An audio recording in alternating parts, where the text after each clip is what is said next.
2023, may 9.636 billion pesos. Noong 2024, 20.174 billion pesos. At nitong 2025, 21.127 billion pesos. Lahat-lahat, ang kabuuan ay 50.938 billion pesos. At bawat taon po, sa tuwing dumarating ang BICAM budget process, lagi po may utos si Congressman Sandro na ipasok ang mga proyekto niya. May bagong video na naman si Saldico. At ngayon, hindi lang daw ang Pangulo ang may budget insertion, kundi maging ang anak nitong si Sandro. Ang halaga, 50 billion pesos umano. Nangyari raw ang mga insertion mula 2023 hanggang 2025. Tuwing BICAM, ang utos daw ni Sandro, ipasok ang kanyang mga proyekto. May buwelta agad ang kongresista, gusto lang daw i-destabilize ni Ko ang gobyerno. Sa dinami-dami ng mga alegasyon, sino ba talaga ang nagsasabi ng totoo? Magandang gabi, ako po si Pinky Webb. Ako naman si Willard Cheng. At ako si Corina Sanchez Rojas. Sa mga kaibigan nating Pangasinense, maabig yalabi. Simulan na natin ang agenda. Dating presidential spokesperson Harry Roque, inaresto na nga ba sa the Netherlands? ₱1 milyong reward alok naman ng DOJ sa makapagtuturo kay Cassandra Ong. Congressman Sandro Marcos idinawit na rin ni Saldico sa budget insertions. Presidential son rumesba. Mga kongresistang sina Arjo Ataide at Dean Asistio humarap na sa ICI. Exclusive sa gitna ng mga alegasyon ng korupsyon, BIR pinabubuwag na ng tax expert. Isa pang exclusive DICT, meron umanong insertions mafia. Yusek Faye Condes Desagon idinawit. AIX program ng DSWD na pupolitika rin, mga opisyal dapat na raw iban sa pamamahagi ng ayuda, ayon kay Senador Ping Lacson. At Olivia Yase ng Cote d'Ivoire nagbitiw bilang Miss Universe Africa and Oceania.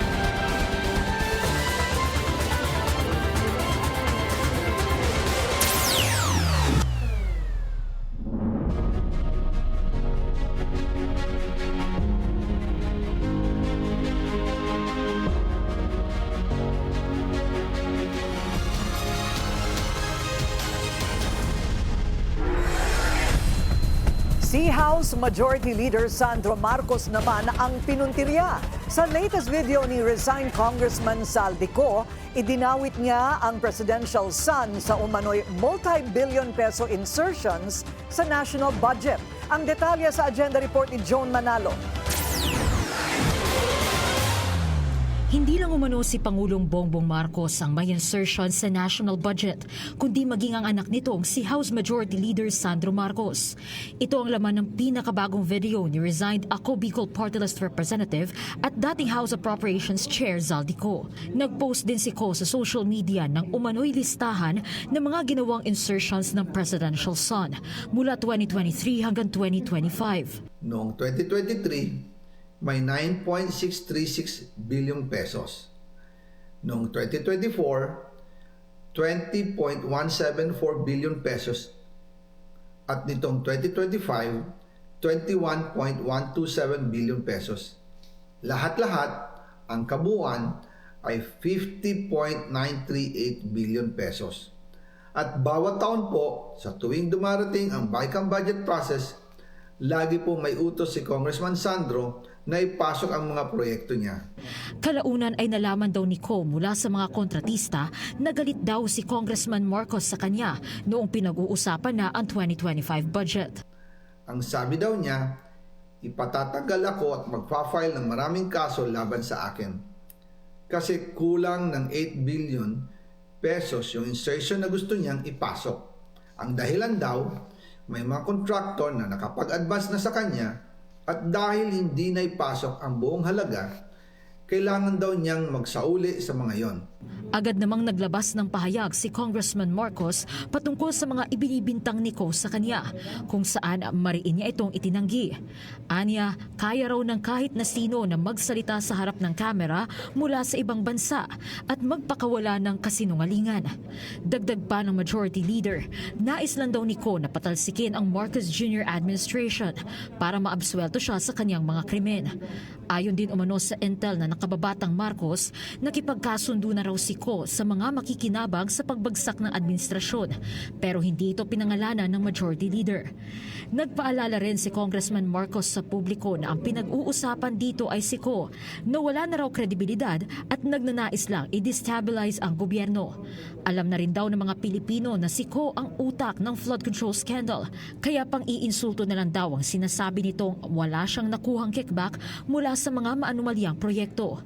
Tulad ni Congressman Marcos, nananawagan din ang ilang kongresista na umuwi na si Ko. Naniniwala din po ba kayo na posibleng AI ang video? Hindi po natin alam eh. Kailangan. Kaya kailangan talaga in person, Under oath. under oath. Ang sabihin niya yung pwede niyang sabihin o gusto niyang sabihin. Hindi kami naniniwala ng AI, kaya nga pinaiimbestigahan natin dahil tingin natin may sustansya, may laman ang mga sinasabi niya kahit hindi pa ito under oath. Mahirap na kasing siguraduhin ang authenticity ng mga video ni Ko, lalo pat talamak na ang AI-generated videos ngayon. Para sa Agenda, Joan Manalo, Billionario News Channel. Idinawit din ni Zaldico si Justice Undersecretary Jose Cadiz Jr. sa umunoy multi-billion peso insertion sa national budget. On leave ngayon si Cadiz pero hindi pa naman daw siya iniimbestigahan ng DOJ. Narito ang agenda report ni Elijah Bonzo.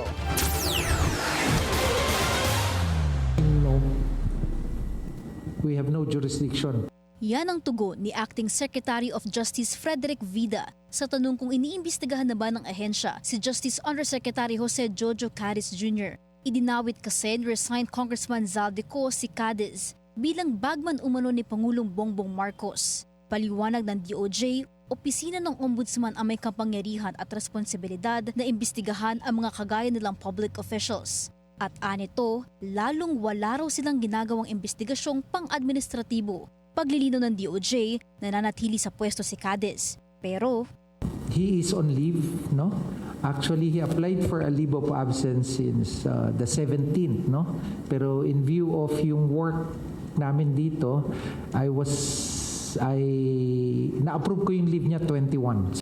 leave from his duties lang daw ang probisyon ng LOA nito at walang application for travel authority kaya hindi naman daw ito mangingibang bansa. Sa November 28 pa magtatapos ang leave ni Cadiz at ayon sa ahensya, aalamin pa nila kung agaran din ba itong babalik sa trabaho.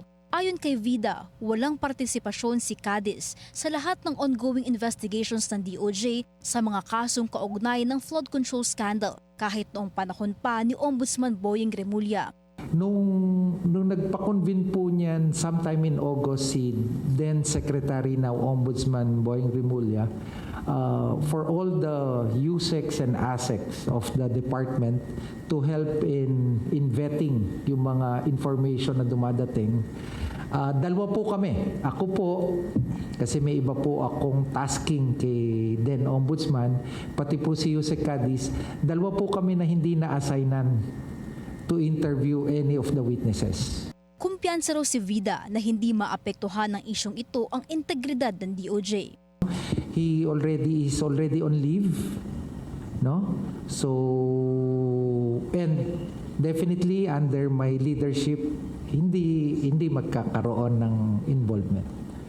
Considering the allegations already proffered out in the public already. Diba? We will maintain the independence. We will maintain our resolute conviction and belief that we need to bring this to the end. Si Cadiz raw ang may hawak sa immigration at OGGC cluster ng ahensya na sa kasalukuyan ay hinahawakan rin muna ni Acting Secretary Vida. Para sa agenda, Elijah Bonzo, Billionaire News Channel. Hindi haharangin ng Malacanang ang anumang investigasyon kay Justice Undersecretary Jose Cadiz Jr. Kasunod yan ng akusasyon ni resigned Congressman Zaldico na si Cadiz umano ang bagman ni PBBM. Ayon kay Palace Press Officer Claire Castro, malayang imbestigahan si Cadiz basta't mayroong ebidensya. Hearsay lang din kasi anya hanggang ngayon ang mga pahayag ng dating kongresista. Humarap na sa ICI ang mga mambabatas na sina Arjo Ataide at Dean Asistio matapos silang madawit sa flood control scandal. Kapwa sila humiling ng closed-door meeting. Ang detalye sa agenda report ni Ian Maghanoy. Kabilang sina Quezon City 1st District Representative Arjo Ataide at Caloocan City 3rd District Representative Dean Asistio sa mga inakusahang kumubra ng 10 to 20% na kickback mula sa maanumalyang flood control project sa Bulacan. Base yan sa unang ikinanta ng tinaguriang flood control royalty na sina Sara at Curly Discaya sa Senate inquiry kaugnay sa flood control scandal. Sa unang pagkakataon, humarap ang dalawang kongresista sa investigasyon ng Independent Commission for Infrastructure o ICI. Pasado alas 9 ng umaga nang naunang dumating si Ataide. Agad din naman siyang sinundan ni Asistio. Bago pa man ang pagdinig, kapwa nila muling itinanggi ang akusasyong pagkakasangkot sa flood control scandal. Sa parte ni Ataide, iginiit niyang hearsay lamang ang mga alegasyon. Naging emosyonal din ang kongresista nang depensahan ang kanyang ama at negosyanteng si Art Ataide na siyang itinuturong bagman ng sariling anak. My father is also willing to go through the investigation. Wala po kami tinatago, hindi ako magtatago, hindi ako iiwas, hindi ako lilipad ng ibang bansa. I am here to thoroughly go through the investigation to fight for my innocence po and Iginiit din ni Asistio ang kahandaang makipagtulungan sa investigasyon para malinis ang kanyang pangalan. Una sa lahat, wala akong katotohanan yon. Naglabas na po ako ng official statement. Nung araw pa lang, nung September 8, na binanggit nila ito sa Senate Blue Ribbon Committee. Patunayan mo nila. Okay. Mas pinili raw ng mga kongresista na dumalo sa ICI probe para maiwasan ang anilay trial by publicity ng congressional inquiry. Inaasahang ngayong araw ang nakatakdasa ng live streaming ng ICI hearing. Pero hindi mo na ito itinuloy ng komisyon. Gayong kapwa binigyan ng pagkakataon ng ICI ang dalawang kongresista na sumailalim sa closed-door meeting kung saan magiging malaya silang makapagturo ng iba pang mga pangalang sangkot umano sa anomalya. Para sa agenda, Ian Maghanoy, Billionaire News Channel. Kung inakala ng marami na malakihan na ang kickback sa flood control scandal, nabunyag sa Senado ngayon na mas malala pala ang sinasabing bulsahan sa LOA scam sa BIR. Yan ang agenda report ni Dexter Ganibe ng Abante.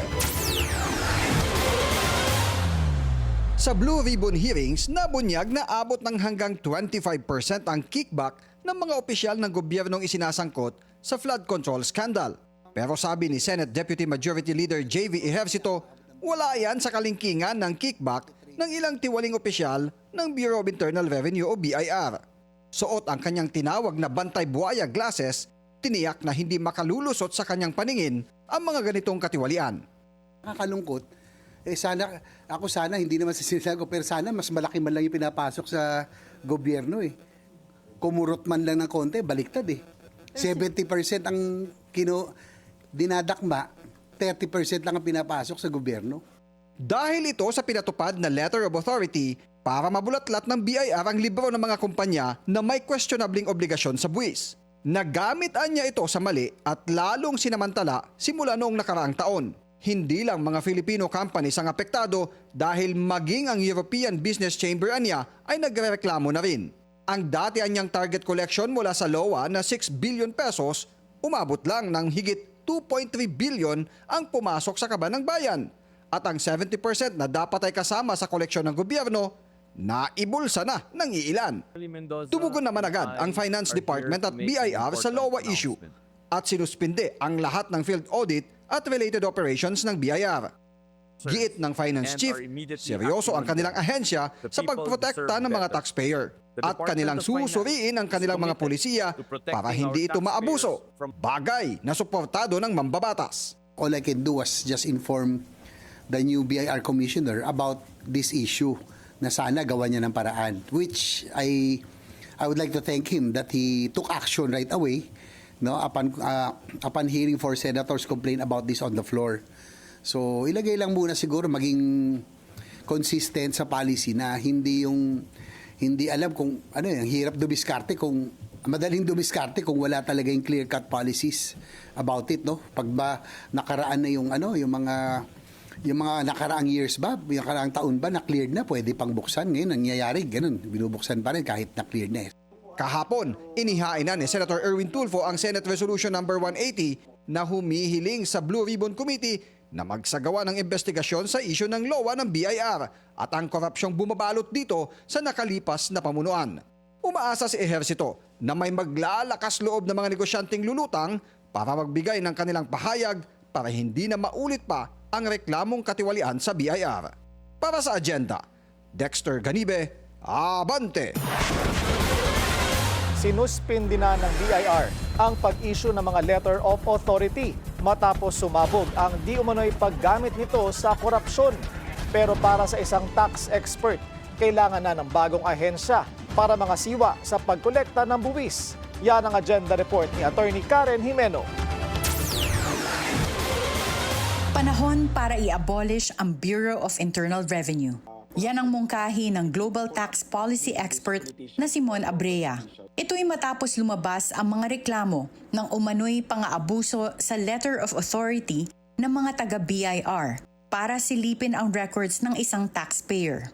Sa At the Forefront ng Billionaire News Channel, sinabi ni Abrea na maiiwasan ang korupsyon kapag hinawakan ang tax collection ng isang ahensya na pag-aari ng gobyerno pero pinapatakbo ng pribadong sektor.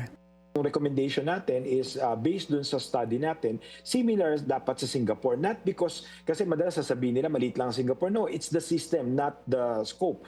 Yung system kasi ni Singapore, independent talaga yung IRAS. They can issue an audit even to the Prime Minister or to any cabinet secretary. Para hindi mabiktima ng tinatawag na LOA kickback scheme, dapat malaman ng mga negosyante at iba pang taxpayer ang mga dokumentong kailangan isubmit kung magbabayad ng buwis. Giit ni Abrea, pwede ring questionin ang BIR kapag duda ang isang taxpayer sa LOA na inisyu sa kanya. From experience, the BIR will always assert talagang aggressive yung mga yan. But if you have all the documents, then there's nothing to fear. In fact, they have a tendency, nagsabit ka ng documents, mag-i-issue ulit sila ng notice. So you have to question that. Why are you issuing another notice or subpoena? I have complied already. Paniwala naman ni Abrea, mas madaling makulong ang taong sangkot sa flood control scandal kung kakasuhan sila ng tax evasion. Kasi unexplained wealth is prima facie tax evasion case. And Al Capone case is always a reference pagdating sa mga crimes na mahirap i-prosecute. Pinasuspindi na ni Finance Secretary Frederick Go at BIR Commissioner Charlie Mendoza ang lahat ng field audits at related operations ng BIR dahil sa kontrobersiya sa LOA. Para sa agenda, Attorney Karen Jimeno, Billionaire News Channel. At nahaharap nga ang BIR sa issue ng korupsyon matapos isiniwalat ni Senador Erwin Tulfo ang umano'y kickback scheme sa Letters of Authority o LOA ng ahensya. Kaugnay niyan, makakausap natin ngayon si BIR spokesperson Brianna K. De Los Santos. Magandang gabi po sa inyo, Attorney De Los Santos. Good evening po, Ma'am Corina. Opo. So, gaano katagal na itong isiniwalat ni Senator Tulfo na umano'y LOA kickback scheme sa BIR? Is this something that the agency is admitting is going on? As we all know po, the new commissioner just assumed office last November 17, 2025. So, upon his assumption of office, may mga nareklamo na po siyang natatanggap sa mga stakeholders. And part of his priority agenda is to look into the issue on the LOA.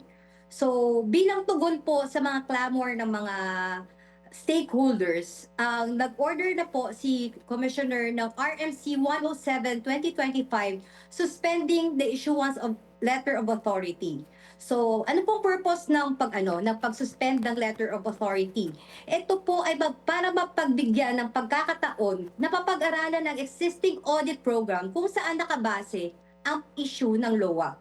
So, with this process, pag-aaralan yung mga audit selection criteria para po maiiwasan po ang mga issues na nare-raise po sa ngayon. Ayun, okay. So, ang tingin po ng BIR, itong BIR field audit suspension is enough? O ito po'y simula lamang dahil pag hinalukay pa po yan, parang pihadong mas marami pa silang mahahanap?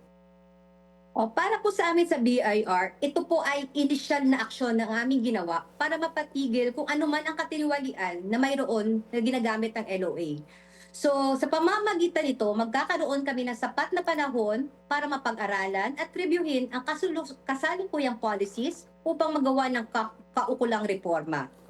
Ang purpose nito is para mabalik ang integridad ng LOA for fair and efficient revenue collection. Ayun. Well, in my observation and probably personal experience, ang nangyayari po kasi, parang dumulog na rin ako ng problema ko, ano? Si Pinky po ang kasunod. Ang nangyayari po, pag hindi namin maintindihan ang computation ng kinukubra po sa amin, parang wala nang paraan para malaman ano bang computation yan. At marami po sa mga accountant de Campanilla ay mayroon na rin pong mga koneksyon sa loob kung saan kami na lang ang bahalang mag-usap. Parang gano'n, ano? So, kumbaga, in cahoots din po yung mga accountant, yung mga pribadong accountant, na may kanya rin pong mga koneksyon sa loob ng BIR. What do you think? Nakakalungkot po yung ganong sitwasyon, but para po sa amin sa BIR, we really observe the audit process po na itinalaga po ng batas. So, sa amin po, ang gusto lang po is ma-strengthen ang integridad ng audit process na binigay po ng batas sa BIR para mapasigurado po na ang tamang buwis ay mabayaran ng ating mga taxpayers. So, may iba pa ho bang problema kayong nakikita sa ahensya ngayon? At sa ngayon po, ang trust ng ating ng bagong commissioner na nakitang mga challenges ay kailangan po ma-improve ang digitalization process ng BIR para ma-modernize at mapadali ang pagbayad ng buwis. Isa rin po is kailangan din namin masigurado at mapatibay ang integridad ng audit process. Okay. Meron po bang timeline? Ito pong suspension ng LOA at pagharap ng sabihin nating resulta ng inyo pong investigasyon? Ma'am Corina, we only have 1 day pa po since the suspension, and we will try to expedite the review of the audit process para po mapatibay po ang proseso para bumalik po ang integridad ng sambayanan sa letters of authority ng BIR. Ano naman ang masasabi po ninyo sa panawagan ng tax expert na si Mona Brea na buwagin na daw ang BIR? Ay, hindi naman po pwedeng buwagin ang BIR because taxes are the lifeblood of the government. So, kailangan po dyan po kumukuha ang pondo ng gobyerno. So, we do not support that po. So, hindi pwede. Palitan na lang ang mga tao. Maraming salamat sa inyong oras, BIR spokesperson Brianna K. De Los Santos. Thank you po. Nagsanga-sanga na ang umano'y katiwalian sa iba pang ahensya ng pamahalaan. Nasa spotlight na rin ngayon ang isang opisyal ng DICT na ayon sa source ng Bilyonaryo News Channel ay taga-kumpas daw ng mga tao at proyekto sa ahensya. Narito ang exclusive agenda report ni Hannah T. Hindi lang sa DPWH budget may insertions issue. Ganito rin sa DICT o Department of Information and Communications Technology. Ayon sa source ng Bilyonaryo News Channel, si DICT USEC Faye Condes de Sagon ang isa sa central players nito at bahagi siya ng di umano'y insertions mafia o pag-i-insert ng mga proyekto para makakuha ng porsyento roon. Yan ay may kaugnayan daw sa pagiging de facto secretary nito sa DICT dahil kadalasan humahalili ito kapag wala raw si Secretary Henry Aguda. Ayon sa aming source, malapit si De Sagon kay John Dumantay na naging CEO ng Lancaster Technology and Development Corporation. Naiuugnay ang Lancaster ng mga Dumantay sa LDLA Trading na naging joint venture partner ng SunWest Corporation, ang kumpanyang tied kay dating ako Bicol Party List Representative Zaldico sa nooy DepEd laptop controversy noong 2021 kung saan overpriced pero outdated umano ang mga nasabing equipment na may halagang higit kumulang 2 billion pesos. Nakilala raw ni De Sagon si Dumantay dahil kay dating DepEd Undersecretary Trigev Olivar. Ang ngayon nadadawit sa flood control scandal dahil nagpa-insert daw ito ng mga proyekto sa national budget para di umano'y magka-kickback si Education Secretary Sonny Angara. Si De Sagon din ay naglobby umano ng appointment ni June Vincent Manuel Wicks Gaudan bilang DICT Assistant Secretary at Chair ng Pre-Qualification Bids and Awards Committee o PBAC para mabid out ang mga proyektong kailangan. Sabi ng aming source, pinaaalis daw ni De Sagon ng ilang back members kapag hindi umano nito sinunod ang kanyang orders. Nasa higit 10 kawani at opisyal din daw ang napilitang mag-resign o mag-retire dahil sa di umano'y sistema sa DICT. Agaran itong pinasinungalingan ni De Sagon sa amin. Incorrect at wala raw factual basis ang mga ito. Anya, wala siyang anumang kinabibilangang insertions mafia at hindi siya involved sa anumang irregular insertion o intervention sa DICT processes. Wala rin daw siyang anumang order na paalisin ng sinumang back member na hindi umano sumunod sa utos niya. At ang procurement processes sa DICT ay sumusunod daw sa batas. Dagdag niya, wala ring forced resignation o retirement na naganap sa instruction niya o anumang sistemang ito na attributed sa kanya dahil ang personal movements sa ahensya ay governed daw ng civil service rules at proper documentation. Unfounded din daw ang political influence sa lahat ng DICT decisions at lahat ng mga gawain daw sa kanyang opisina ay nasa legal, institutional at ethical boundaries. Para sa agenda, Hannah T., Bilyonaryo News Channel. Samantala, clueless daw si DICT Secretary Henry Aguda sa umano'y insertions na nangyari sa budget ng kanyang ahensya. Una na kasing isiniwalat ni Zaldico na may 6.5 billion peso insertion siyang ginawa para sa DICT sa pondo nito ngayong taon. 5 bilyon daw ay napunta sa Free Public Internet Access Program ng DICT. 1.5 billion naman ay naalat daw sa e-government systems development. Pero walang ganun, sir. Na-insert sa in the BICAM. 2025? Opo, 6.5. Not that I know of. Kasi within our NEP kami. In fact, within our NEP kami. Yung budget na i-propose namin is almost the same NEP as 2024. Mga 17.8. More or less parang ganun. Pag-aaralan ni Aguda ang pahayag ni Ko at sisilipin daw niya ang budget ng DICT ngayong taon. Nitong Marso lang itinalaga ng Pangulo si Aguda. Hindi pa tapos ang drama sa kontrobersyal na Miss Universe 2025. Alamin natin ang latest mula sa ating kasamang si Mateo Guidicelli. Mateo. Bulag, maraming salamat. Nag-resign si Olivia Yase ng Cote d'Ivoire bilang Miss Universe Africa and Oceania. Sa Instagram post, Yase says she witnessed firsthand that she was capable of accomplishing great things despite adversity. But to continue now on this path, she must remain true to her values, namely respect, dignity, and excellence, and of course, equal opportunity. She calls upon Black,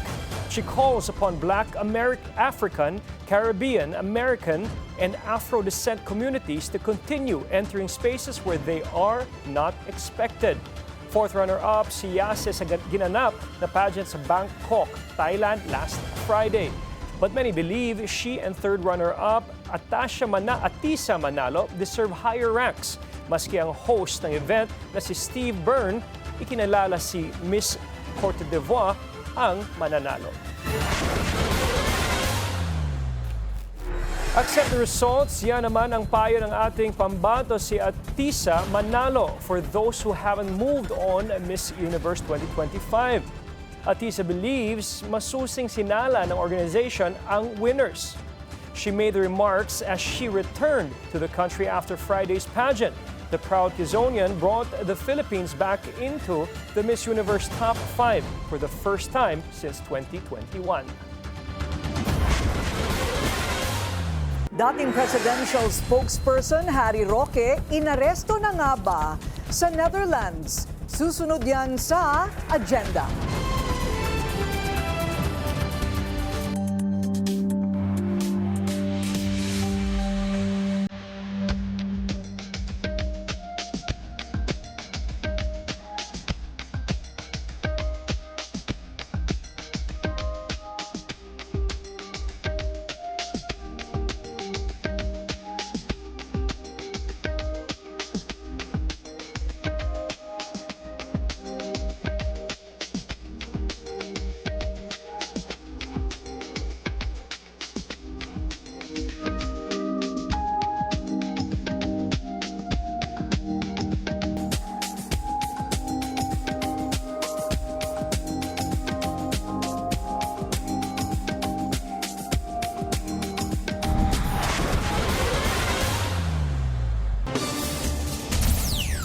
Traffic check muna tayo ngayong Martes sa Elliptical Road. Mabagal ang daloy ng mga sasakyan papasok ng Commonwealth Avenue. Mabilis naman ang kabilang lane.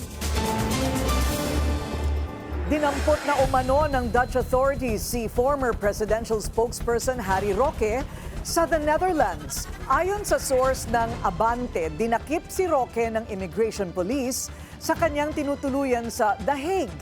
Sa ngayon, nasa Amsterdam Airport Schiphol Terminal 3 umano si Roque kasama ang ilang asylum seekers. Sinasabing may dalawang posibleng pagdalahan kay Roque. Maaari raw siyang ipadala sa Vienna o ibalik dito sa Pilipinas.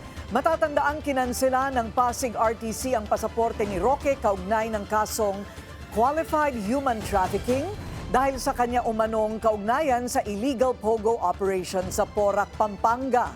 Pero sa isang social media post, itinanggi ni Roque na siya ay arestado na. May patong nasa ulo si Cassandra Lee Ong, ang co-accused ni Harry Roque sa kasong Qualified Human Trafficking. Ayon sa DOJ, 1 milyong pisong pabuya ang naghihintay sa sino mang makakapagbigay ng credible information sa kinaroroonan ni Ong. Isang araw yan matapos siyang hainan ng hold departure order at kansilahin ang kanyang pasaporte. Sa impormasyon ni PAOK spokesperson Winston Casio, huling namataan si Ong sa Japan. Hindi pa masabi ng DOJ kung hawak pa ni Ong ang kanyang passport pero wala na raw itong visa. Ang kagawaran po, ang Department of Justice is formally announcing that it bring a 1 million peso reward for credible, actionable information that will directly lead to the lawful discovery, location, and subsequent arrest by authorized law enforcement agent of Cassandra Lee Ong. Kini-question ngayon ni Senator Panfilo Ping Lacson ang distribusyon ng ayuda ng DSWD. Bago raw kasi makarating ang tulong sa mga benepisyaryo, bawas na ito ng mga politiko. Yan ang agenda report ni Dexter Ganibe ng Abante.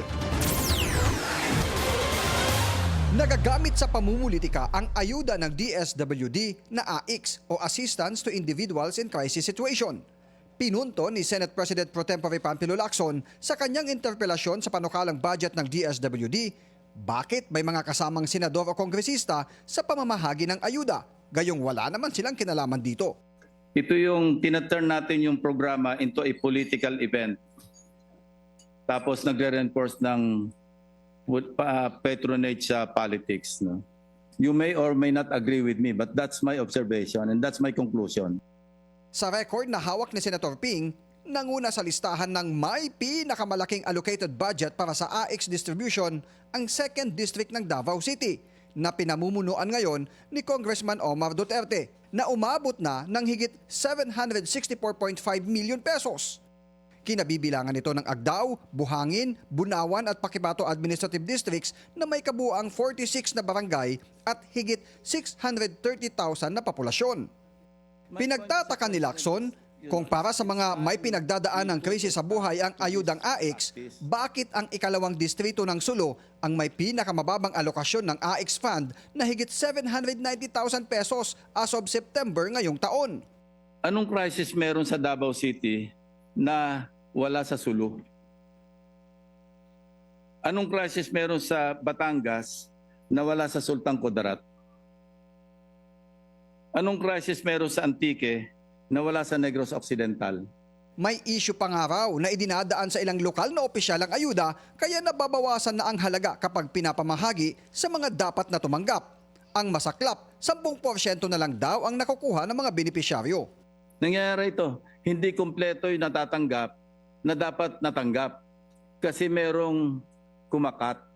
Suhestyon ni Lacson, dapat hindi paggamit ang DSWD sa mga politiko sa kanilang personal at politikal na hangarin at tuluyan ng iba ng mga politiko sa mga cash aid distribution ng DSWD. Dapat rin anyang ikonsidera na pag-isahin na lang sa 4Ps ang lahat ng ayuda ng pamahalaan. The President had exactly also requested that we have a more comprehensive study to see which of these interventions, which the AIX, the MAIP, TUPAD, which ones are really able to address the poverty of our people. And the study is now ongoing. It is being conducted by Shell, Habito, and Company, Mr. President. And my suggestion is, pwede bang i-umbrella na lang natin under one program for peace? Related naman lahat eh. Integrate na lang natin, consolidate natin under one program to be handled by the DSWD. Ang naipanukala, silipin ang pag-amyenda sa batas para sa 4Ps para matugunan ang mga panukala ni Senator Ping. Dahil pangalawa naman ito sa priority bills ng administrasyon ngayong 20th Congress. Para sa agenda, Dexter Ganibe, Abante! Nakaladkad na rin sa flood control scandal si Justice Undersecretary Jose Cadiz Jr. Matapos siyang bansagan ni Saldico bilang bagman umano ni PBBM. Kilalang malapit si Cadiz sa Pangulo. Narito ang agenda report ni Ivy Reyes. Sa magkakasunod na social media posts ng dating kongresistang si Zaldico, isa ang pangalan ni Justice Undersecretary Jose Jojo Cadiz sa paulit-ulit na nababanggit. Ayon kay Ko, si Cadiz umano ang nag-aareglo ng mga bagsakan ng pera at pagkikita nila ng Pangulo para pag-usapan ang mga illegal na insertions sa national budget. Si Yusek Jojo Cadiz ang nag-ayos ng aming meeting noong March 2025 sa 1201 Aguado Street, tapat ng Malacanang, Gate 4. Pero sa halip na kumalma ang Pangulo, lalos lang siyang nagalit. Sa halip na itanggi o linawin niya ang tungkol sa 100 billion insertion, pinagsabihan niya kami ni dating Speaker Romualdez at sa akin mismo, diretsahan niyang sinabi, "Huwag mo akong pigilan sa mga insertions ko." Kung kahapon, Forbes Park ang nabanggit ng dating mambabatas, sa latest video nito, nasa loob na mismo ng Malacanang ang anyay meeting place nila ni Pangulong Bongbong Marcos. Tubong Ilocos din si Cadiz gaya ng mga Marcos. Nagtapos sa Lading Elementary School si Cadiz taong 1986 at sa Estebanan National High School naman taong 1990. Simula noong senador pa si PBBM hanggang sa nag-file ito for candidacy bilang vice-presidente, present si Attorney Cadiz sa tabi nito. 10 years ago, makikita rin si Cadiz sa loob ng COMELEC habang nagpapasa ng kanyang COC si Marcos. Fast forward to 2025, nadadawit ang isa sa pinakamatagal ng tao ni PBBM sa kontrobersiya ng tinaguriang pinakamalaking anomalya ng Pilipinas. Sinubukan nating hingin ang pahayag ni Cadiz tungkol sa mga paratang laban sa kanya pero hindi pa ito sumasagot sa ngayon. Para sa agenda, Ivy Reyes, Billionaire News Channel. Nagsama-sama ang grupo ng mga kababaihan para kondenahin ang mga political dynasty. Isa raw ito sa punot dulo ng katiwalian sa pamahalaan. Yan ang agenda report ni Just Ignacio.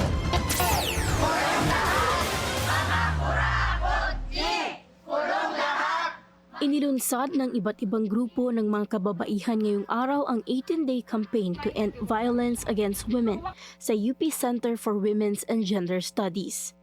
Binigyang diin ng grupong Akbayan Women, Every Woman, Baygani Feminist Collective Against EJK at Likhaan ang kanilang panawagan na mailantad ang korupsyon at ang mga political dynasty na siyang nagpapahintulot nito. Paniwala ng grupo, isang form ng violence against women ang korupsyon. Malinaw na panawagan na wakasan ang karahasan sa kababaihan at wakasan ang pandarahas sa kababaihan sa pamamagitan ng katiwalian. Unang-una, ang panawagan namin sa pamahalaan ay talagang pondohan, bigyan ng sapat na pondo yung mga batas na ini-implement para sa kababaihan. Tatlong hamon ang nakikita ni Juana Caumera ng Akbayan Women na kinakaharap ngayon ng mga kababaihan. Una rito, ang kabuhayan. Napakaraming kababaihan ang nasa informal sectors, ito yung mga trabaho na walang social security. Ano ba yung mga binibigay na serbisyo para dun sa mga kababaihan na nasa informal sector? Pangalawa, ang kalusugan. Napakataas pa rin ng maternal mortality rate ng ating mga kababaihan sa Pilipinas. Nabibigyan ba ng sapat na healthcare services sa usapin ng reproductive health para sa pagpaplano ng kanilang pamilya?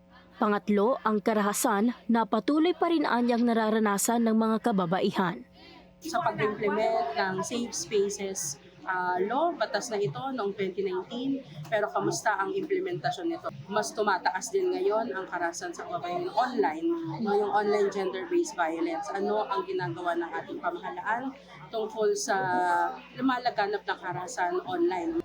Panawagan ng grupo na mas paigtingin pa ang pagpapatupad ng safe spaces law.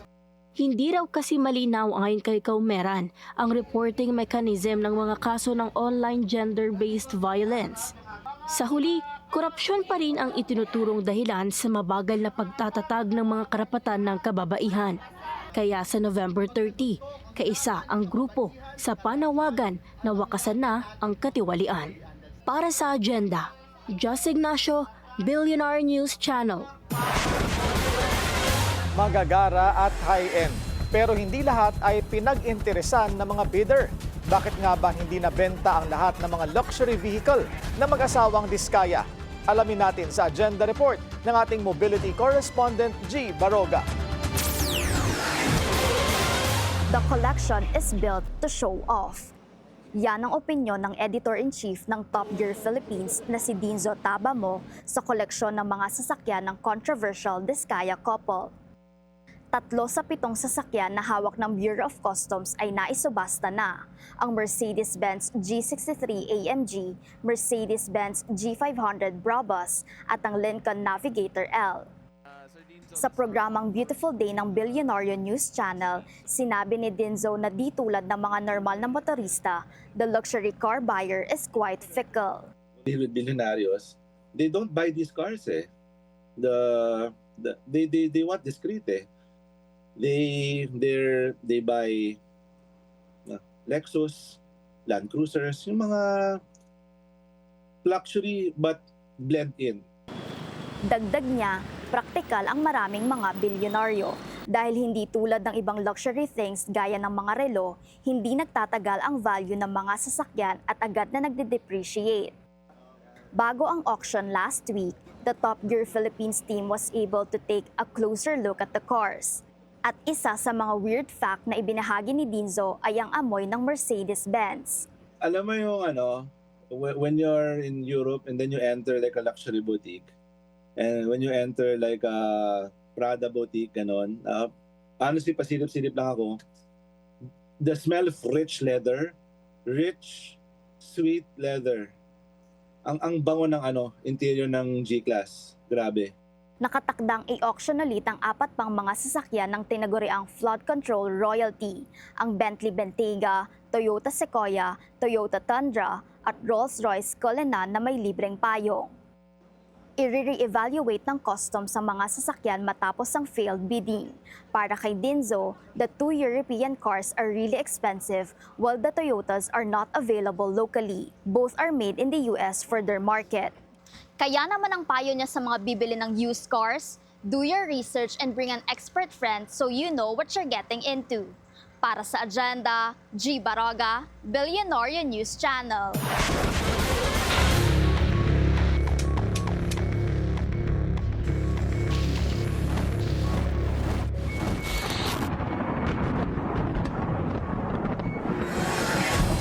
Hindi pa man fully nakaka-recover ang Cebu from Typhoon Tino. Another storm brings flooding to the province. Yan po ang agenda report ni Mary Ann Uy. Dahil sa Tropical Depression Verbena, nagdulot ng pagbaha sa iba't ibang barangay ng Carcar City sa southern part ng Cebu. Ayon sa Carcar City Risk Reduction Management and Development Office, abot tuhod ang pagbaha kanina umaga. Nailikas naman ang mga residente, lalo na ang mga nakatira malapit sa tulay kung saan umapaw ang tubig. Wala naman naiulat na nasaktan dulot ng pagbaha. Kahit masama ang lagay ng panahon, tuloy ang kapiyastahan sa syudad ng Carcar. Sa kanyang Pontifical Mass, binanggit ni Archbishop Alberto Uy na kahit may kalamidad, di dapat kalimutan ang mananampalataya at magpasalamat. Atungday ko ng Diyos sa tanang panahon. Dunay nindot kayo nga panultihon nga nagaingon, you are safer in the middle of a storm with God than anywhere else without Him. Sa munisipyo naman ng Dumanhog, gumamit ng bangka ang ilang residente para makatawid dahil lubog sa baha ang ilang kalsada. Sa Barili naman, nagkaroon ng landslide sa barangay Kandugay. Sa mga biktima ng lindol at bagyo sa Cebu, tiniyak muli ng DSWD na tuloy-tuloy ang tulong na ibibigay ng pamahalaan kahit magpapasko at hanggat nariyan ang mga biktima ng kalamidad sa evacuation centers. No Christmas break for DSWD. As long as there are families in the evacuation centers, families in need of our interventions, wala break on DSWD. In fact, tuloy-tuloy ito sa Talisay, sa Liluan, all the other areas affected by Tino. The DSWD's presence is always there because we have our Angels in Red Vest really assigned in those areas. Sa latest sa tala ng Provincial Disaster Risk Reduction and Management Office ng Cebu, aabot sa higit 11,000 na pamilya ang apektado ng bagyo, habang nasa 69 ang nasa evacuation center sa iba't ibang LGU. Nangunguna ang Liluan na may higit 7,000 pamilya ay nilikas simula noong November 4. Sa buong Cebu Province, kasama ang Cebu City, 130 na ang namatay habang 49 ang nananatiling missing. Pinakamaraming namatay dulot ng bagyong Tino ay nagmula sa Compostela. Para sa Agenda, Mary Ann Uy, Billionaire News Channel, Cebu. Thailand and Malaysia also dealing with widespread flooding from days of intense rains. Sa Thailand, 30 na naiulat na patay November 22 nang nagsimula ang pagbaha, which has also affected nearly 2 million people. The Prime Minister has directed the establishment of a forward command center to address the disaster. Sa Malaysia, kita sa drone shot na ito ang lawak ng baha. No deaths have been reported so far, but more than 15,000 people are sheltering in 90 evacuation centers. Authorities say they are ramping up efforts to provide shelter and aid. Umano'y nilulutong kudeta sa Kamara, tinabla ng ilang kongresista. Susunod yan sa Agenda.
Balik ulit tayo sa Commonwealth. Tandang Sora, mabagal ang daloy ng mga sasakyan. Papuntang Fairview, light to moderate naman ang kabilang lane. Nakataas ang signal number 1 sa ilang bahagi ng bansa dahil sa bagyong Verbena. Kumuha tayo ng update mula kay Pag-asa Weather Specialist Lori Dean de la Cruz. Lori, gaano kalakas itong bagyo? Yes po, good evening mama sa lahat ng ating mga tagapakinig. Si Bagyong Verbena ngayon ay nasa Tropical Depression category at sa mga susunod na oras nakikita po natin lalakas pa po ito. Pwede po itong maging tropical storm anong oras mula sa ngayon. So ang next update po natin sa bulletin will be at 8 p.m. Later lang po yan. At kaugnay dyan, si Verbena nga po huling nakita sa coastal waters ng Cuyo, Palawan at nakataas ang signal number 1 ngayon sa Occidental Mindoro, Oriental Mindoro, southern portion ng Romblon, northern and central portions ng Palawan, kasama ng Calamian, Cuyo at Cagayan City Islands. Signal number 1 din sa Antique, northwestern portion ng Aklan. So sa mga nabanggi nating lugar, sila po yung mga nakikita natin talagang pinaka-apektado or directly affected nitong si Bagyong Verbena. At kaugnay dyan, meron pa rin po tayong weather advisory ngayon. Dahil po kay Bagyong Verbena, dito sa Occidental Mindoro, Oriental Mindoro at Palawan, pwedeng makaranas ng 100 to 200 millimeters of rainfall. Sa Madara, 50 to 100 naman sa Marinduque, Romblon, Camarines Norte, Camarines Sur, Catanduanes, Albay, Aklan at Antique. And meanwhile, yung shear line nakaka-apekto din sa bansa at pwede din magdulot ngayon ng malalakas na pag-ulan. 100 to 200 millimeters of rainfall sa Apayao, Cagayan, Isabela, Aurora at Quezon, habang 50 to 100 millimeters of rainfall naman sa Kalinga, Mountain Province, Ifugao, Nueva Vizcaya, Quirino, Bulacan, Metro Manila, Rizal, Cavite, Laguna at Batangas. Yan mo ng latest mula sa Pag-asa. Ito po si Lori de la Cruz. Lori, ilang bagyo pa ang inaasahan natin bago matapos ang taon? Ang possible pa po ma'am up 1 or 2 tropical cyclones. At nakailan na tayo this year? So far, 21 na bagyo na po for now. Medyo mataas siya, di ba? Average natin usually is between 18 to 20. So kung nasa 21 na tayo, tapos may asahan pa tayong 1 or 2 more by the end of the year, ganun ba? Nakalagpas na tayo dun sa average na inaasahan natin Yes annually? po, somehow. Opo, nakalagpas na po tayo. Okay. So maraming salamat Pag-asa Weather Specialist Lori Dean de la Cruz. Yes po, good evening. Tinabla ng mga kongresista ang niluluto umanong balasahan sa House of Representatives. Sa higit 2 buwan daw kasing liderato ni Speaker Bogie D, maayos naman daw ang naging takbo ng Kamara. Narito ang agenda report ni Mavic Trinidad ng Abante. Ayaw patulan ng ilang mambabatas ang napapabalitang kudeta laban kay House Speaker Bogie D. Sa FB post ng kolumnistang si Ramon Tulfo, ibinunyag niyang pinag-uusapan na raw ng mga diehard Duterte supporters o DDS sa plano nilang palitan si Speaker D ni Pampanga Representative Gloria Macapagal Arroyo. Kukumbinsihin daw ng mga DDS ang mga kaalyado nilang congressman para sumuporta sa panukala. At kapag wala raw nangyari sa November 30 rally, isusunod daw ng mga DDS ang impeachment ni PBBM. Sabi ni Tulfo sa kanyang post, dumalo ang ilang mga dating mayor, councilor, ilang kongresista sa pagpupulong sa Quezon City Sports Club noong linggo. Pero para sa ilang kongresista, hindi napapanahon para ituon ng Kamara ang atensyon sa mga ganitong usapin. Sabi ni Mamamayang Liberal Party List Representative Laila de Lima, wrong timing ang ganitong usapin sa ngayon dahil mas maraming mahalagang isyu ang dapat pagtuunan ng liderato ni D. Kung siya ang tatanungin, sinabi ni de Lima na kung wala namang sapat na dahilan para palitan ang House Speakership, hindi na dapat ito bigyang pansin pa. Meron ba siyang ginagawa na hindi tama? Meron ba siyang ginagawa na hindi fair? Meron ba siyang ginagawa na masasabi natin na inappropriate? Yeah. So sa ngayon kasi, yung mga ganyan na mga issue, baka lalo pa na makakomplicate sa mga nangyayari ngayon. Naniniwala naman si ACT Teachers Party List Representative Antonio Tino na kay Pangulong Bongbong Marcos at sa malalaking political groups ang bola kung sino ang uupong House Speaker. Ito kasi anya ang realidad kung papaano pinipili ang mga lider ng Kongreso. Kung nag-aaway-away na sila, ganyan ang nangyayari ngayon dahil sa corruption, pwede ngang magkaroon ng mga pagbabago sa leadership. Tingin naman ni Caloocan Representative Egay Erice, safe at sapat ang suporta ng supermajority para manatili sa pwesto si D. Sincero, simple at masipag ang tanging nasabi ni Tarlac Representative Mark Cojuangco kay Speaker D. Sabi ni Cojuangco, hindi daw mahinang leader si D. Isang manifesto of support mula sa Party List Coalition Foundation Incorporated o PCFI ang ipinagkaloob kay Speaker D. Sa manifesto, tinukoy ng PCFI na sa kabila ng kinakaharap na problema ng Kamara, na pagkakaisa ni D ang mga mambabatas kahit may kanya-kanyang agenda sa politika. Naniniwala ang 44 na miyembro ng PCFI na lumagda sa manifesto na mananatili si D sa kanyang focus sa transparency, mga pagbabago at sa mga makakabuluhang mga panukala para sa pakinabang ng taong bayan. Para sa agenda, Mavic Trinidad, Abante. Tila kakailanganin ng Estados Unidos na mag-angkat ng mas maraming nurse mula sa ibang bansa. Kasunod ng panukalang lagyan ng borrowing cap ang student loans. Ito'y matapos hindi kilalanin ng professional degree ang nursing ayon sa bagong federal policy. Ang epekto nito sa Pilipinas alamin sa agenda report ni Pierre Pastor. Shortage of nurses ang magiging epekto ng 2025 federal law sa Amerika na pag-a-abolish sa unlimited graduate education funding for nursing. Professional degree pa rin naman ang nursing sa US, pero mula sa $50,000 to $200,000 ay $22,500 na lang ang pwedeng education loan ng isang nurse. Hindi sapat para makakuha ng master's or doctorate degrees na lisensya nila para makapagturo naman ng nursing. Mahal kasi ang edukasyon sa Estados Unidos. So kung limited yung number of faculty mo, madi-decrease din yung number of students who would be accommodated in the bachelor's program.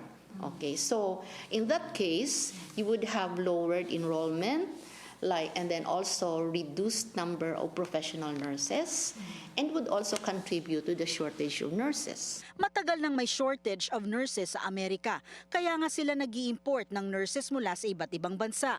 Ang magiging epekto nito sa Pilipinas, continuous exodus of nurses. Number 1 exporter of nurses pa rin ang Pilipinas. Filipino nurses pa rin ang first choice sa buong mundo ayon sa latest survey. Dahil pa rin daw ito sa Tender Loving Care o TLC na tatak Pinoy at sa pagiging mahusay magsalita ng Ingles. Ang ideal ratio ng nurse to patient sa bansa ay 1:12. Pero ngayon, nagiging 1:20 dahil sa dami ng nagkakasakit. Kaya kung aalis pa ang mga nurse, malaking epekto ito sa healthcare system ng Pilipinas. Kaya naman isinusulong ng Philippine Nurses Association ang mga benepisyo ng kanilang hanay para hindi magsipag-abroad ang mga nursing graduates. Our nursing bill. Okay, so that it will eventually be approved into law. And this nursing bill actually touches on nurses' welfare, like salaries, salary grade, and then we have the advanced practice nursing. Patuloy ding nananawagan ng PNA sa pamahalaan na mag-invest sa nurses dahil isa rin itong pagpapahalaga sa kalusugan ng mamamayan na magpapalakas sa ekonomiya. Para sa agenda, Pierre Pastor, Billionaire News Channel. Para mapababa ang presyo ng mga pagkain sa paparating na holiday season, maglalabas na ng bagong patakaran ang Department of Agriculture kaugnay sa pag-angkat ng baboy. Magpapataw rin ang DA ng maximum suggested retail price sa iba't ibang produkto sa pagpasok ng Disyembre. Ang detalye sa agenda report ni Paulo Barcelon. Posibleng dumami ang imported na baboy na papasok sa mga pamilihan sa sandaling pirmahan na ni Agriculture Secretary Francisco Tiu Laurel ang bagong rules para sa Minimum Access Volume o MAV para rito sa mga susunod na linggo. Ang minimum access volume ay bilang ng baboy na ipapasok sa bansa na may mas mababang taripa na 15% kumpara sa karaniwang 25%. Ibig sabihin, maaari raw bumaba ang presyo ng baboy sa sandaling pumasok na ang mas maraming supply ng imported pork. We just finished a consultation with the industry last week. No? So yung final version will be presented to me either today or tomorrow for final review. Kabilang sa mga babaguhin sa MAV rules na sinulat noon pang 1996 ay ang probisyon ng mas maraming alokasyon para sa mga trader. Sa ngayon kasi, nasa 30,000 metric tons ang napupunta sa mga trader at meat processor, habang 15,000 sa FTI at iba pang organisasyong maaring makatulong na mapababa ang presyo ng baboy. Sa plano ni Laurel, nais niyang buksan sa mas maraming ordinaryong trader at hindi lamang sa malalaking trader at meat processor ang importasyon. Kung ikaw may control ng 70%, a handful control 70% of the market, it means they control the price. So dapat yan, kung tatanungin nyo, as far as the traders are concerned, yung ordinary importers, not processors, kailangan equal lahat yan. Damay rin sa balak na maximum suggested retail price o MSRP ang baboy. Dahil simula December 1, plano ng DA na maglatag ng MSRP na 370 pesos kada kilo sa kasim at 340 pesos naman kada kilo ng pige.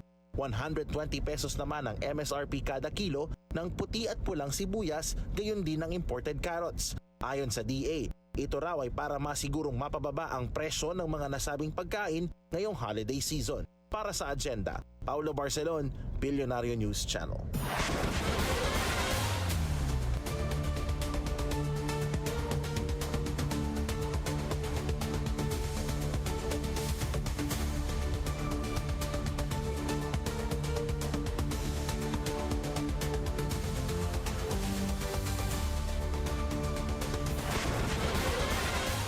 Science-driven approach na raw ang kailangan to combat plastic pollution.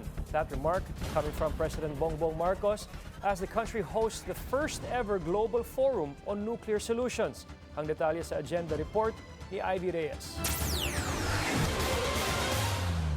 Bilang susunod na chair ng Association of Southeast Asian Nations o ASEAN sa 2026, handang makipagtulungan ng Pilipinas sa ibang bansa para tugunan ang plastic pollution, ayon kay Pangulong Bongbong Marcos. Sa opening day ng International High-Level Forum on Nuclear Technology, ipinahayag ni PBBM ang commitment ng bansa sa paggamit ng teknolohiya gaya ng nuclear science and radiation technology para ma-recycle ang mga plastic na hindi kayang i-accommodate ng tradisyonal na mga teknolohiya. Science does not progress in isolation. It advances through networks of regulators, scientists, investors, community stakeholders, and the Philippines is committed to building such networks locally and across all borders. Bida rin sa high-level forum ang circular economy. Ayon sa United Nations, ang circular economy ang isa sa tinitingnan na sustainable economic model sa ngayon dahil sa ilalim ng modelong ito, ang mga produkto at material ay designed para ma-recycle hanggang kaya pang i-recycle. As of 2022, ilan sa mga bansa na nagpapatupad ng circular economies ang Belgium, Finland, France, Germany, Spain at Switzerland. Dagdag ng Pangulo, malawak ang epekto ng plastic pollution hindi lang sa kapaligiran at kalusugan, kundi pati na rin sa ekonomiya. Sa parte ng Pilipinas, dinevelop ng Philippine Nuclear Research Institute ang Post-Radiation Reactive Extrusion of Public Wastes Project na kayang i-transform ang low-value plastics gaya ng mga plastic packaging at container sa mga construction material. Samantala, parte rin ang pagtitipo ng Asian Development Bank, International Atomic Energy Agency at Department of Science and Technology. Para sa Agenda, Ivy Reyes, Billionaire News Channel. AFP Chief General Romeo Bronner nagbabala sa posibleng epekto sa bansa ng civil-military junta. Susunod yan sa Agenda.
Isa pang traffic check ngayong Tuesday rush hour sa EDSA White Plains. Moderate to heavy ang daloy ng mga sasakyan sa northbound lane. Light to moderate naman ang southbound lane. China lang ang makikinabang sakaling matuloy ang niluluto umanong civil-military junta. Ito ang iginiit ni AFP Chief of Staff General Romeo Bronner Jr. sa On Point ng Bilyonaryo News Channel. Babala ni Bronner, hindi lang political environment ang maapektuhan, maging ang regional security. Ang kawawa po yung ating ekonomiya. Babagsak yung ating ekonomiya. Right now, even if we don't have this extra constitutional means, nakikita na natin, bumabagsak na. Our Philippine Stock Exchange, the peso is weakening already. It's 59 pesos to the dollar. And of course, on the foreign policy side, maaring magkaroon tayo ng mga sanctions. For us, ang pinaka-importante ngayon is the stability of our country. Makikipagpulong din daw bukas si Bronner kay Senate President Pro Tempore Panfilo Lacson para hikayatin siyang sumali sa Multi-Sectoral Governance Committee ng AFP. Abangan ang buong panayam kay General Bronner sa On Point mamayang 7:30 p.m. A celebration of ensuring life for more than a century. Ipinagdiriwang ngayon ng In Life ang kanilang 115th founding anniversary. Ang detalye sa agenda report ni Pierre Pastor live mula sa BGC sa Taguig. Pierre, ano ang ganap dyan? Yes, Karina, I'm here sa Shangri-La BGC at ongoing ang concert ni Ryan Cayabyab and megastar Sharon Cuneta para sa 115th founding anniversary ng In Life Insurance Company, the first and largest insurer of the Philippines. Ang tema nila ngayong taon ay the only lifetime for good ang kanilang theme. Okay, 115 years of purposeful impact serving the Filipino people. Dati natin siyang kilala bilang Insure Life. Maya-maya lang i-unveil din ang commemorative coffee table book ng In Life. Bukod kina Mr. C at Megastar, also performing tonight ay ang Ryan Cayabyab Singers, a Capelyago, at ang Ramon Obusna Folkloric Group. Binigyan ng highlight dito ang Filipino traditional dances and original Filipino music. Namataan na natin ang ilang VIPs, sina Mr. Charlie Rufino of The Inquirer, Justice Conchita Carpio Morales, Josephine Gutianon Yap of The Philinvest. Ayan, binigyan ng importansya ngayon, Corina, ang kahalagahan of vital purpose and value ng insurance. Ito ay to safeguard what Filipino family has worked hard for. Corina.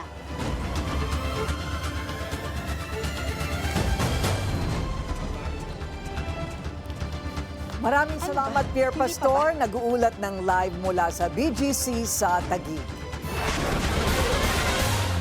Comfortable urban living ang offer ng bagong bukas na condo building na Ananda Tower sa Las Piñas City. Pangako nito ang no-hassle daily trip dahil konektado ito sa major roads sa Southern Metro. Narito ang agenda report ni Ian Maghanoy. Pinasinayaan na Sabado ng gabi ang bagong tayong Ananda Towers ng real estate developer na Cathay Land Incorporated sa Alabang Zapote Road, Las Piñas City. Pinangunahan ni Cathay Land Incorporated President Jeffrey Nang ang unveiling ng Ananda Towers kasama si Las Piñas City Mayor April Aguilar. Ngayong bukas na ang pre-selling ng 700 mga condo unit nito. Worry no more sa pag-commute dahil ipinagmamalaki ng developer ang Southern Metro major road links leading to SLEX, Cavitex, LRT extensions at Skyways for a hassle-free trip going in and out of Las Piñas City. Dahil tulad ng branding nitong Ananda na ang ibig sabihin sa NDI Eternal Happiness, layunin ng developer na mabigyan ng komportableng matutuluyan ang clients ng tower. We felt that with the things in the area, especially here along Alabang Zapote Road, becoming more and more urbanized, we felt doing a 4-tower condominium would be ideal for us. to set our horizons a bit broader, to expand our offerings to our customers. That is why 7 years ago, we started purchasing this property, and we have already turned over the bulk of the units in Ananda Square A. Bukod sa relaxing place for swimming, may studying area din for students at reception area for visitors. Sa susunod na taon naman ay inaasahan ang pagbubukas ng 3 pang Ananda Towers na may tig-700 units din. Nasa 4 to 5 million pesos ang kada unit na inaasahang papatok sa mga fur parent dahil pet-friendly ito. It's composed of a studio which is sized at 24 square meter and 1-bedroom units at 32.63 square meters. Inaasahang sa susunod na 10 taon ay tatauhin ang Ananda Towers ng mga business sa southernmost tip ng Metro Manila, kabilang na ang mga malapit sa economic zones ng Cavite at Laguna. Ang unveiling ng Ananda Towers ay isinabay sa selebrasyon ng 31st anniversary ng Cathay Land Incorporated. Para sa agenda, Ian Maghanoy, Billionario News Channel.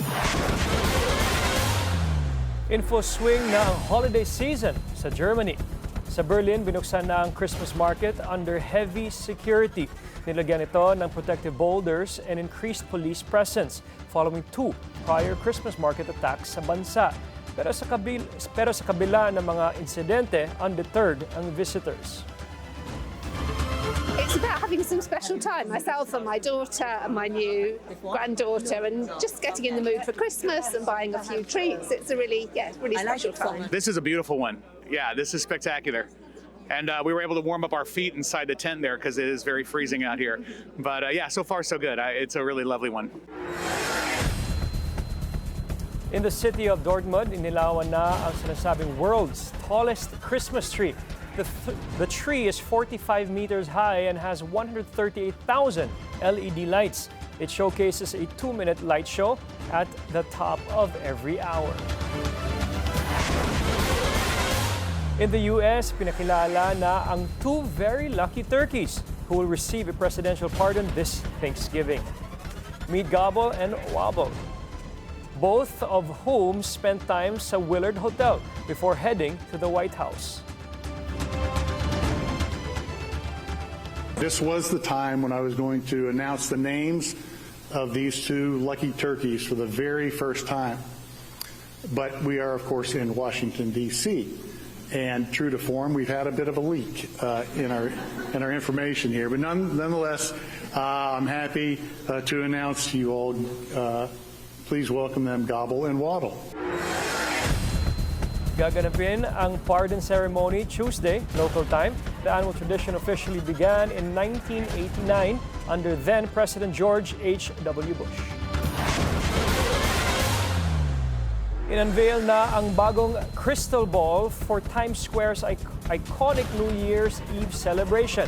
Dubbed Constellation Ball, the sphere is the largest one to date. It spans a massive of 12.5 feet in diameter and weighs more than 12,000 pounds. Meron itong higit 5,200 crystal, twice as many as the previous design. And the ball really, like the building, was built by New Yorkers with design and ingenuity and with parts and pieces from around the world. And so it really embodies what is local and great about our city, but also about what the visitors who are coming here represent. 9 years in the making, from vision to execution today, and it really has been a labor of love by Jamestown, bringing this ball to the top of this building for the world to see each December 31st. Top surfers from all over the world once again gather para sa WSL Baler International Pro. The highlights sa Agenda Report ni Sheila Salaysay.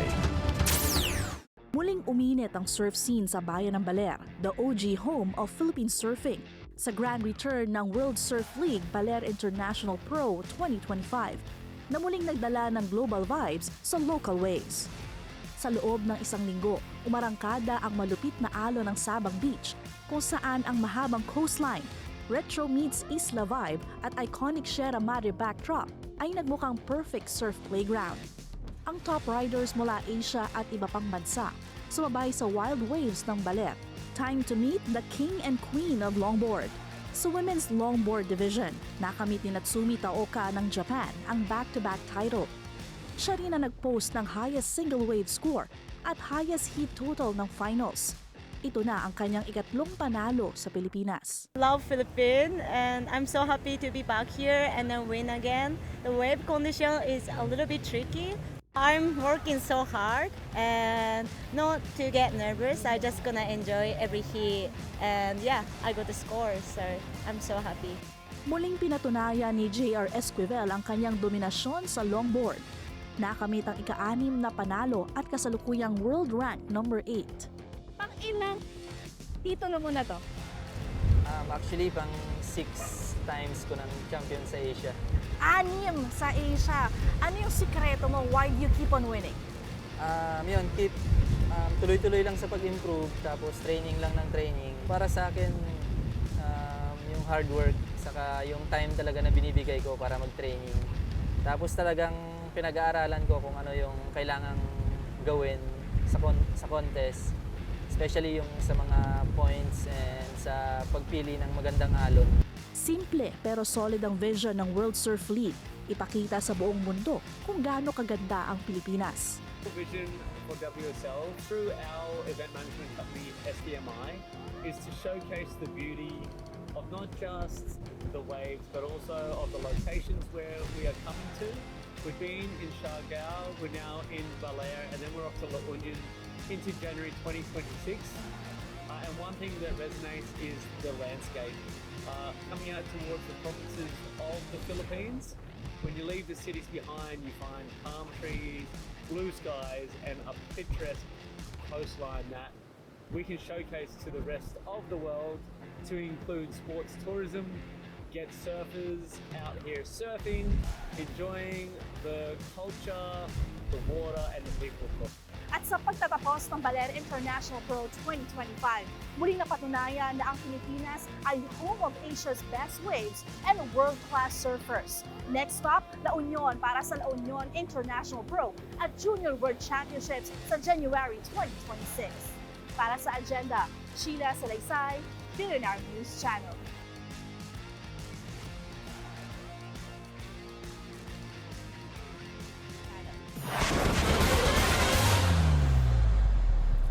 "30 days before Christmas." Wow, ang bilis ng panahon. Oo, at ang magandang Christmas gift para kay Ombudsman ay si Ginoong Harry Roque. Ay! Kung totoo na dadalhin na siya ng eroplano dito, parang hindi pa super kumpirmado. Sa Vienna daw no, ang punta. Ha? Sabi niya, may Christmas ticket market siya. sa Vienna. May Christmas market doon. Mas masaya ang Pasko sa Vienna, ganun ba yun? Pero ano yan? Well, malalaman natin kung talagang na airborne na, I think, ano? Okay, ganun talaga.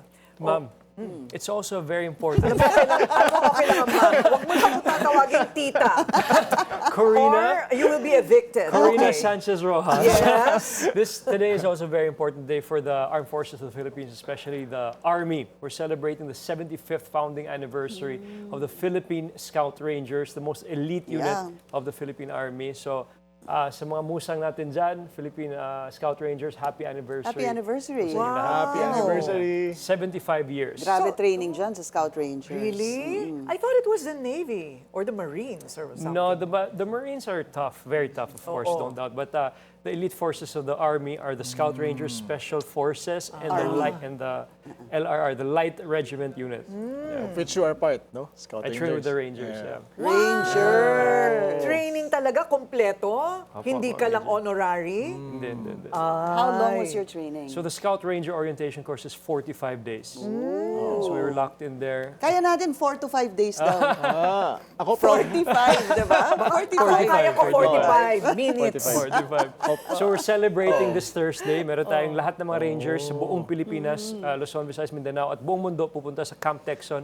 Mag-celebrate kami Where's doon. Camp Texon again? In San Miguel, Bulacan. Yeah, right. Yeah. Proud Boy Scout here. Congratulations. Ayun. Gano'ng katagal ang training mo? Boy Scout grade 1 to 6.